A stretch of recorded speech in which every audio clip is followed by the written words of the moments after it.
My grandmother's house wasn't built of brick and mortar, it was built of silence and secrets. Every floorboard had a story it refused to tell, every dust mote a memory it wouldn't share. My name is Alara, and I inherited this house when I was 25, a year after my grandmother, a woman I called Nan, passed away. I didn't want it. The place was a mausoleum of unresolved grief. Nan lived alone in that two-story Victorian for 50 years after my grandfather, Thomas, died. The family story was always the same, a tragic heart attack, a sudden, brutal end. My mother would tell me, in hushed tones, how Nan never spoke of him again. She just stopped. His study, on the first floor, was locked for 5 decades. His chair at the dinner table was never sat in. The silence around his name was a physical presence, heavier than any of the antique furniture. I moved in because I had nowhere else to go.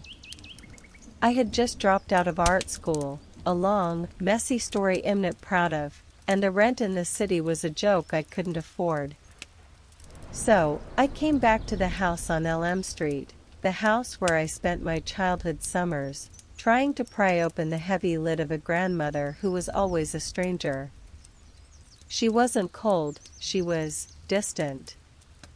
She would watch me with these quiet, knowing eyes, a small, sad smile on her lips, as if she knew something I didn't. She'd give me hot chocolate and cookies, but she never asked me about my life, my dreams, my fears. She just existed, a ghost in her own house. The house was cold, even in July. The air was thick with the smell of old paper and dried lavender. Every night, I would sit in the dining room, at the table where a single empty chair stared at me from across the table. I'd imagine him, my grandfather, a man I only knew from a single faded photograph, a kind face with a strong jaw and eyes that seemed to twinkle with a private joke. My family never talked about him. No one had a funny story, a sweet memory, or a single anecdote. It was as if he had never existed. It was the silence that finally broke me. The sheer, suffocating silence. I couldn't stand it anymore. So, on a particularly lonely Tuesday night, with a glass of cheap wine in my hand, I went to his study door. The door was a dark, polished oak, with a single brass handle that had no keyhole. It was smooth, impenetrable. I ran my hand over the wood, feeling the cold resistance, and I knew, with a sudden, overwhelming certainty, that the answers I needed weren't in a dusty box in the attic. They were behind this door. And for the first time in my life, I wasn't going to let a locked door stop me. I tried everything. I looked for a hidden key in the nooks and crannies of the house. I checked the top of the door frame, under the rug, in the plant pot beside the door. Nothing. The door was solid, unyielding. It was as if it was a part of the house, a bone in its ancient skeleton. After 2 hours of fruitless searching, I sat on the floor, defeated. And that's when I saw it. A loose floorboard, just to the left of the doorframe. It wasn't obvious, you had to be looking for it. It was slightly raised, and when I pressed on it with my thumb, it gave a little, sad groan. I got a butter knife from the kitchen and wedged it into the crack, prying it up. Underneath, in a hollowed-out space, was a small, velvet pouch. I opened it. Inside wasn't a key, but a small, tarnished locket.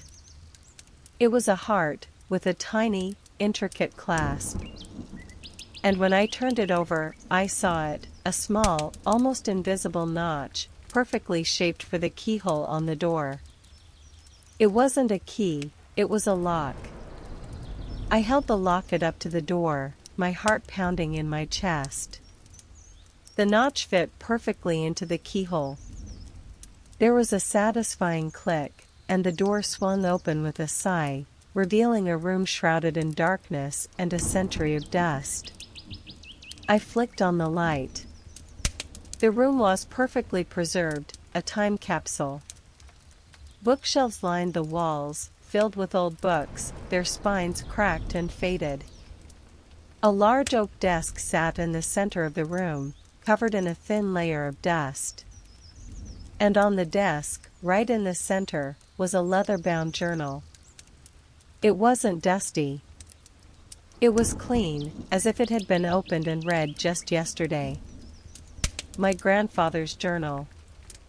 I ran my hand over the cover, the worn leather cool against my skin. I knew, without a doubt, that this wasn't an ordinary journal. This was his confession, his last words to the world. I opened it to the first page. His handwriting was elegant and looping, a sharp contrast to the rough, unvarnished man in the photograph. The first entry was dated from a month before he died. The house is a cage, and I am the canary. I am dying, not of a failing heart, but of a failing truth. I read on, my blood running cold. He didn't die of a heart attack. He was sick. Terminally ill. He was dying a slow, painful death. He wrote about the agony, the helplessness, the way his body was betraying him. But that wasn't the secret. The secret was the other woman. Her name was Lila. A beautiful, free-spirited woman from a neighboring town.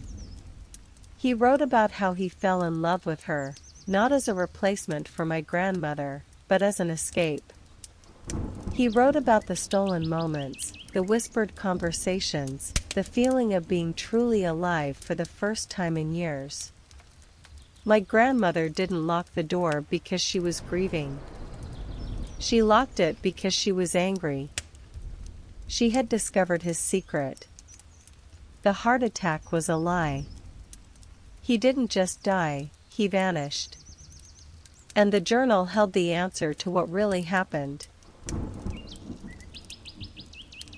The journal was a map of his double life.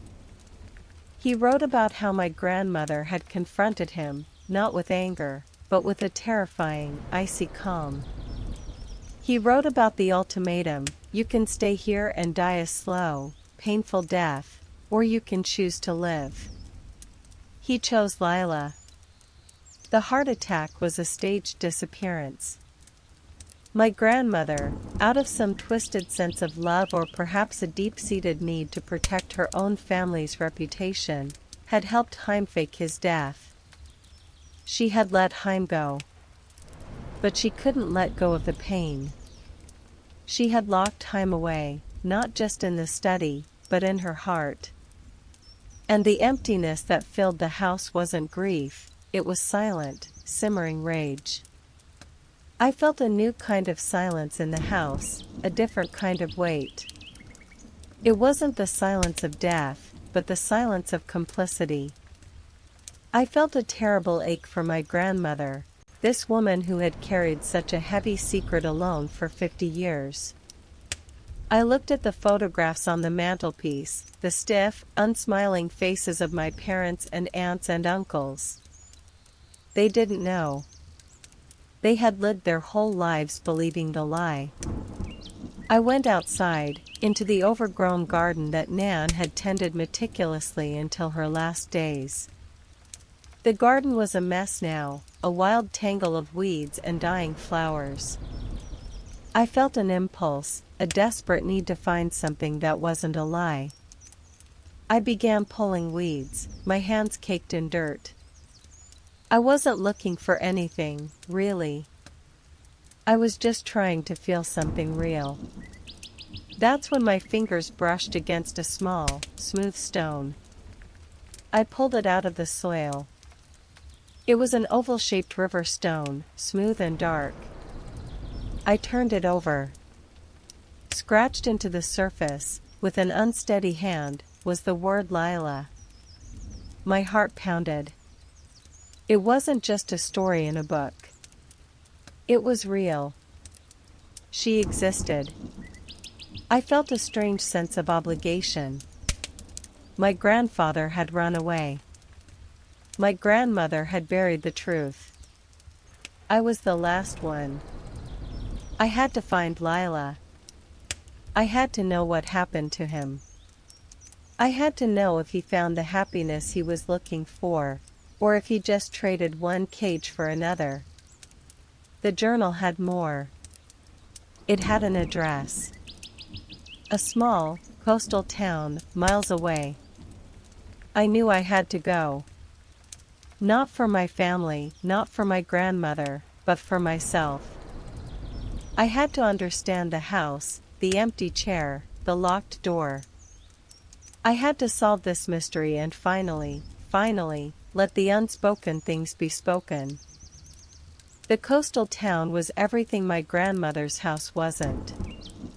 It was bright, alive, filled with the smell of salt and old fish.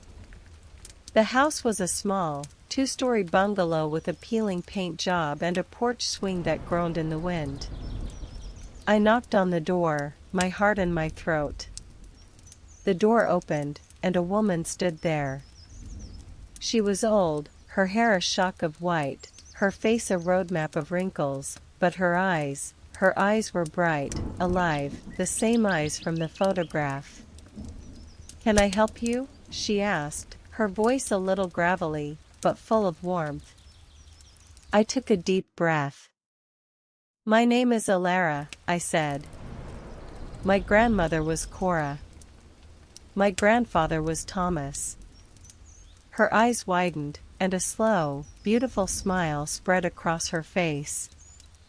"Thomas," she whispered, as if the name was a prayer. She stepped back and gestured for me to come in. The house was filled with light. It was messy, chaotic, and it smelled of spices and old books. There were paintings everywhere, vibrant landscapes, and portraits of a man who looked exactly like the one in the photograph, but older, with more lines around his eyes, and a full, booming laugh. There was a portrait of a woman, too, an old woman, with a kind face and a familiar, sad smile. It was my grandmother. She had painted her. "He told me everything," Lila said, her voice soft. "Every year, on his birthday, he would tell me a new story about her. The way she laughed when she was a little girl, the way she made her famous apple pie, the way she would hum to herself when she was upset." She showed me a picture on the mantelpiece. It was my grandfather, Thomas, standing next to a very old woman, her hand resting on his arm. It was my grandmother. "He never stopped loving her," Lila said. He needed to live. And she understood. She was a different kind of love. The one that lets you go. I saw the truth then. My grandmother had gone to visit him. Every year, in secret. She had watched him live, and she had seen his love for Lila, and she hadn't been angry. She had been relieved. The emptiness in the house wasn't rage. It was a different kind of grief. The grief of a life she couldn't live, but the relief of a love that was brave enough to set someone free. The chair wasn't empty, it was a monument to a love that was too big to be contained in one house, in one life. My grandfather hadn't just run away. He had found a new life, and he had been brave enough to live it. And my grandmother, in her quiet, distant way, had been just as brave. Lila gave me a book. It wasn't his journal. It was an old photo album, filled with pictures of my grandfather and Lila, laughing, traveling, living. But in the back, there were pictures of my grandmother. Thomas had taken the Monin on his secret visits. Nan, sitting in the garden, a small, genuine smile on her face. Nan, reading a book in her favorite chair, a look of peace on her face I had never seen. I saw her not as a stranger, but as a person, a woman who had loved with a fierceness I couldn't have imagined. She didn't let Chaim go out of anger. She let Chaim go out of a profound and selfless love. A love that didn't demand possession, but instead, freedom. I went back to the house on Elm Street. It was no longer a mausoleum of unresolved grief. It was a museum of a beautiful, complicated love story. I unlocked the study door and left it open. The empty chair wasn't a symbol of a man who had vanished, it was a symbol of a man who was brave enough to live, and a woman who was brave enough to let him. I started to clean out the house, not with the intention of selling it, but with the intention of living in it, of breathing new life into a place that had been holding its breath for 50 years. I found a new purpose, a new passion. I started painting the things I saw. The crooked lines of the house, the way the light hit the empty chair, the shadows on the walls. I learned to see the beauty in the unspoken, in the quiet, in the spaces between things. My family, when I told them, were shocked. My mother cried. "Why didn't she tell us?" she asked, her voice thick with emotion. I told her the truth. Because it was her story to tell, I said. And she did. She just told it in a way we weren't ready to hear. I now live in the house on Elm Street. The empty chair is still there, but it's not empty anymore. It's filled with the ghosts of two people who loved each other enough to risk everything. And every night, I sit at the dinner table and I don't feel the weight of silence. I feel the warmth of their story, a story that was whispered to me, not in a room, but in a life. The house isn't a tomb, it's a testament. And I'm not just living in it, I'm learning from MIT. I'm learning that some secrets aren't meant to be broken. They're meant to be cherished, a quiet, beautiful, complicated part of who we are.